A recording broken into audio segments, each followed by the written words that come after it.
And so when we look at this volume stuff, we look at what goes in and out of the lungs, how much air goes in and out of the lungs, we actually have a large variety of how much, a large variety of air that goes in and out. We normally just breathe about half a liter in and out. That's about a pint. A single breath during a quiet breathing is about a pint of fresh air that goes in. And we call that thing the tidal volume. But that's very small compared to the total combined lung volume, because that's about 5 liters. That's more than a gallon. So we compare a pint to a gallon. So we can therefore vary as much as we want to what we bring in and out. So after we inhale quietly, we can bring in other 2.5 more liters into the lungs. And we call that the inspiratory reserve volume.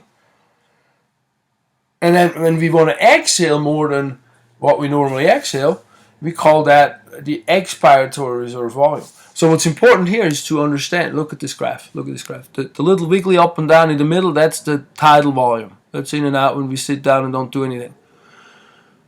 Now, after the tidal volume, if you want to have more coming in, that's then called the inspiratory reserve volume. It's after we sit down quietly and inhale. Otherwise, we can't calculate it. And then after we exhale, and then we want to exhale more, look over here, we have the expiratory reserve volume, that's described right here, that we can expire more. That's about 1.5 liters. All right, so that's the graph basically, and then all together combined, from an all full exhalation, anything out you can get out, to a full inhalation, everything you can get in is the vital capacity. That's what's called the vital capacity. That's over here. The maximum volume of a single breath is the vital capacity. It can be measured by a spirometer. And the spirometer is an instrument that consists of a gas-tight chamber that's attached to a tube to the mouth, measuring the volume going in and out of the lungs. Even though after we fully expire, we have some gas that remains inside the lungs to keep the airways open and patent, and that's known as the residual volume. That's right here, that's the bottom one. When we go back to the other slide, the residual volume, you see that that's right here, residual volume at the bottom. That's about 1,200 milliliters. And then air remaining in the air passages that does not contribute to the gas exchange. So that's the air that we have in the trachea, that we have in the pharynx. That is the air never reaching the alveoli. Also in the bronchi we have that. And that is about 150 milliliters. That's not that much. And that's known as the anatomical dead space. That's where that's in. Anatomical dead space. Okay, that brings us to the alveoli. The alveoli are air sacs that are mostly composed of alveolar cells. Those are type 1 pneumocytes. So whenever you see something says pneumo, is lung stuff. And they lie on a basement membrane. Those are pneumocytes. They have a basement membrane, and then the basement membrane, that's where the capillaries closely cling to them. And then in addition to that, we have type 2 pneumocytes, and those are actually cells that are different. What they do is they secrete a surfactant. And a surfactant, what's a surfactant? Well, let's think about this. We have these alveoli cells, these first pneumocytes. They are a watery type. They have a lot of they're having a tension on the surface that if those cells are too small and too close together, they collapse and fold in on each other. And so in order for that not to happen, we have to have cells interspersed that are phospholipid cells. They are cells that are sort of fatty cells. They break down that surface tension. And so they create a phospholipids that contain a coating the interior of the alveoli and reducing that surface tension that is created. And so that prevents an alveolar collapse. And so in the old days, that actually was the determining factor if a baby is viable or not, because if the lung cells do not make surfactant yet, we couldn't be viable because we couldn't harbor oxygen from the environment. We would have to get it from the mom. But now we can make it synthetically, so we have much better abilities to change to work with that. And then we have a third type in the alveoli, a third cell type, and those are dust cells, and those are alveolar macrophages. They keep the alveoli clean. So I like those because the word dust, and I can combine that fast with the word vacuum, and then I know those are the ones that keep me clean in there, in the lungs. So we have alveolar cells, pneumocytes type 1, pneumocytes type 2, that are surfactant cells, and then the dust cells in there. So when the gas exchange actually occurs in the alveoli themselves, where the respiratory gases diffuse through the blood-air barrier. We can call that the alveolo-capillary membrane. Gosh, these complicated words, huh? The driving force of that gas exchange, that's the important part. The driving force is the partial pressure of the specific gases. What's that? Well, we have the whole air, and the whole air is composed of all these different gases, not just oxygen, it also has other stuff in it. And the partial pressure is within the air is the pressure of oxygen molecules. And so when we say partial pressure, we just look at oxygen pressure within that big air mixture.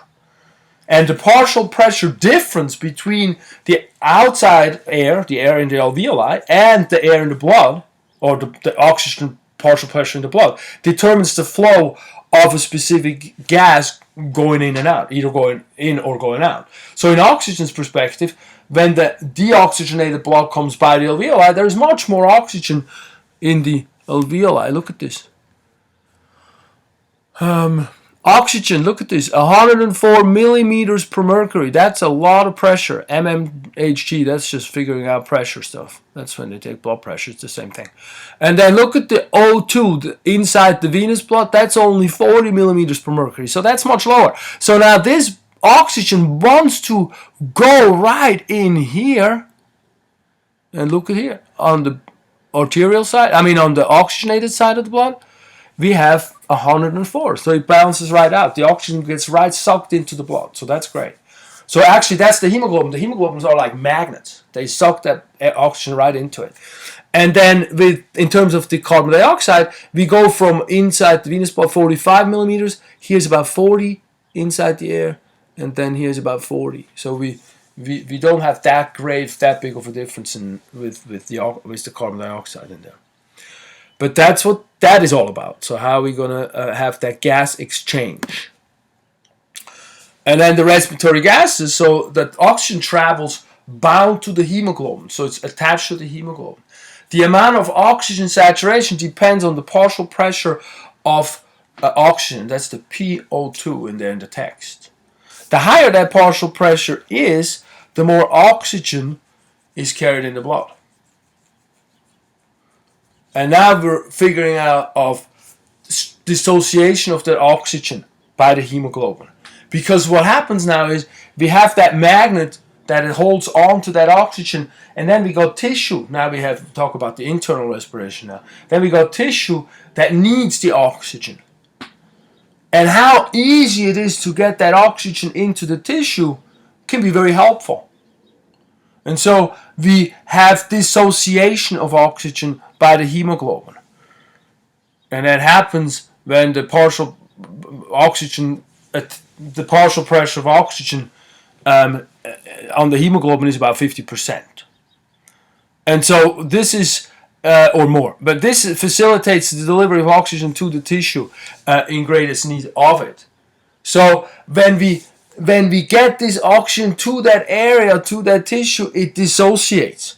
And it dissociates more when the tissue is in greater need. And that's described up here with this dissociation curve. When the pH, for example, is low, when the tissue is acidic, that oxygen goes right into the tissue because that means there is more CO2 in the tissue, and that means that tissue has used a lot of oxygen and will need more oxygen fast. You're running around, that's your muscle cells, right? Yeah. Temperature goes up, that means the metabolism goes up. When you run around, you create more heat. These muscle cells need more energy, they need more oxygen, therefore, that also helps the oxygen get into the tissue faster. And we have the partial pressure of carbon dioxide is also an indicator, because that also indicates we have used more oxygen. And then this P23BPG is more complicated. That's a molecule that attaches to the hemoglobin, and so we measure also how much oxygen is attached to the hemoglobin that way. And so that's an interesting sort of way how we can be very, very fine-tuned of where the oxygen goes, down to what the tissue environment is, where that hemoglobin travels by. So I really like that a lot. I know it's a little complicated, but I think you get some of that. And then carbon monoxide is a player that we want to also bring in here, because that has a great affinity to the hemoglobin. Actually, it has a greater affinity to the hemoglobin than oxygen has. And so that is very difficult to work with. So if we have actually carbon dioxide in the system, that attaches to the hemoglobin. And so when there is too much used up, we don't have any space left for the oxygen to attach to. And so then we have carbon monoxide poisoning. And that's difficult to spot because it looks like the hemoglobin is all happy. It's the same bright color as when we have an oxyhemoglobin, when the hemoglobin is attached with the oxygen. And so we can't even see it really. We can see a little bit in this picture down here at the bottom, because the cherry skin, red skin is produced by that. You can see that. What we can see much easier is when we don't have enough oxygen in the tissue, on the blood. And that's hypoxia. That's deoxygenated blood. And that looks darker bluish red versus bright red. And so when we see purple discoloration, this cyanosis here in the lips, the hands, and the feet, like here, when the kid's too long in the water, that's why we get them out. We can spot a hypoxic situation. Anoxia is when we don't have sufficient oxygen going to the cells, and club fingers like that can be an indication of that. When we control the breathing, the respiratory movements in the chest are what does the breathing, the external intercostals and then the diaphragm. That's coordinated by rhythmic excitation of nerve cells in the medulla oblongata. We have the medulla oblongata. Oh, the medulla oblongata again, right, is the bottom part of the brainstem. So that's down here. Then the pons is a bit further up. That's right in front of the cerebellum in the back here, the cauliflower brain. So then we have inspiratory nerves in here, and we also have expiratory nerves or neurons. The inspiratory neurons activate the muscles of inspiration until then stretch receptors inside the lung reflexively inhibit them and stimulate expiratory neurons. And so they go in a cycle like that. And then in the pons above here, we have pontine nuclei, and they further regulate and fine-tune the force and the depth of breathing. The partial pressure of oxygen, and particularly the partial pressure of carbon dioxide in the blood cells, as well as the arterial pH, influence the respiratory rate and the depth of breathing as well. We have chemoreceptors in the aorta. We have them in the carotid arteries, which are the arteries that go into the head, which is great because we need a lot of oxygen in the head. We also have them near the respiratory center inside the central nervous system, so that's inside the medulla oblongata, and they continuously monitor the blood concentration of various chemicals, particularly CO2 and oxygen. And then breathing gets influenced by that, so it can change when we pick up a problem in there. We also, of course, have a breathing change when we're upset. We can feel that, or when we're in pain, or when it's temperature that's different, or when we go running around and do a lot of muscular work. All right, I think that's it. Wow, that was a lot. Hope you learned something. See ya later.